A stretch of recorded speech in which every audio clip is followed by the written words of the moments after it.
രാത്രിയായപ്പോൾ കാക്ക കുറച്ച് പൊറാട്ട കൊടുക്കുന്നുണ്ടായിരുന്നു കേട്ടോ, അല്ല ചൂടുള്ള പൊറാട്ട. പിന്നെ കുറച്ച് കുഞ്ഞമ്മത്തിയും കൊടുക്കുന്നുണ്ടായിരുന്നു കേട്ടോ. അതങ്ങനെ ഞാൻ അതൊക്കെ അങ്ങനെ നന്നാക്കുമ്പോൾ വാതിലിൻ്റെ അവിടെ കയ്യേറ്റി മുട്ടുന്ന പോലെ ഇങ്ങനെ സൗണ്ട് കേൾക്കണ്. അപ്പോൾ ഞാൻ നോക്കുമ്പോൾ നമ്മളെ പൂച്ച സാറാണ്.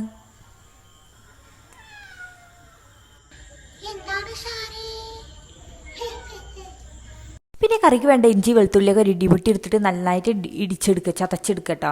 പിന്നെ അതൊരു പാത്രത്തേക്ക് മാറ്റിയിട്ട് ആ പാത്രത്തിൽ തന്നെ കുറച്ച് പുളിവെള്ളത്തിടുക. പിന്നെ നമ്മൾ ആ വല്യുള്ളി എടുത്ത് കുനുകുനായി ചെറുതായി അരി കേട്ടോ. അപ്പോൾ ഇതിനോട് ഐസ് ഇതാ നമ്മളെ ചകിരിപ്പുലൊക്കെ എടുത്ത് ഇവിടെ കളിക്കുന്നുണ്ട് കേട്ടോ. അതിൻ്റെ അടിയിൽ നിന്നൊക്കെ വിറകൊക്കെ വലിച്ചിട്ട് പിന്നെ ഗ്യാസ് കത്തിച്ചിട്ട് നമുക്ക് മൺചട്ടി വെച്ചെടുത്തിട്ട് വെളിച്ചെണ്ണ വെച്ചെടുക്കണം. അത് ചൂടായി വരുമ്പോൾ കുറച്ച് ഉലുവ, കുറച്ച് വലിയ ജീരകം, പിന്നെ വല്യുള്ളി പച്ചമുളക് ചതച്ച പേസ്റ്റ്, പിന്നെ ആവശ്യത്തിനുള്ള ഉപ്പിട്ടിട്ട് നന്നായി വഴറ്റണം. അത് വളർന്നു വരുമ്പോൾ കുറച്ച് തക്കാളി ഇട്ടെടുക്കുക. പിന്നെ മുളക് പൊടി, മഞ്ഞൾപ്പൊടി, മല്ലിപ്പൊടി അങ്ങനെ എല്ലാം ഇട്ടെടുക്കട്ടോ. മല്ലിപ്പൊടി കുറച്ചിട്ടാൽ മതി. പിന്നെ അതൊന്ന് നല്ല വഴന്ന് വരുമ്പോൾ കുറച്ച് ആ നമ്മൾ പീഞ്ഞ് വെച്ച പുളിവെള്ളം പറഞ്ഞെടുക്കുക. അപ്പോൾ പിന്നെ നല്ല നായി തിളച്ച് വരുമ്പോൾ മത്തി കുഞ്ഞമ്മത്തി നിരന്ന് ഇട്ടെടുക്കട്ടോ. പിന്നെ കുറച്ച് 5 മിനിറ്റ് വരെ നമുക്ക് തിളക്കാൻ വെക്കണം. അപ്പോൾ അത് വേവും. പിന്നെ നമ്മൾ ആ ചൂടുള്ള പൊറോട്ടയൊക്കെ ആ ചൂടുള്ള മീൻ കറി വെച്ചിട്ട് അങ്ങോട്ട് ഒരു പിടുത്തം അങ്ങോട്ട് പിടിക്കുക. ഹൗ പൊള്ളി സാധനം. പിന്നെ അല്പം പാൽച്ചായ ആവാട്ടോ. അപ്പോൾ ഇന്നത്തെ വീഡിയോ എത്ര ഉള്ളൂ. അടുത്ത വീഡിയോയുമായി വീണ്ടും കാണാം. എല്ലാവർക്കും tata bye bye, see U.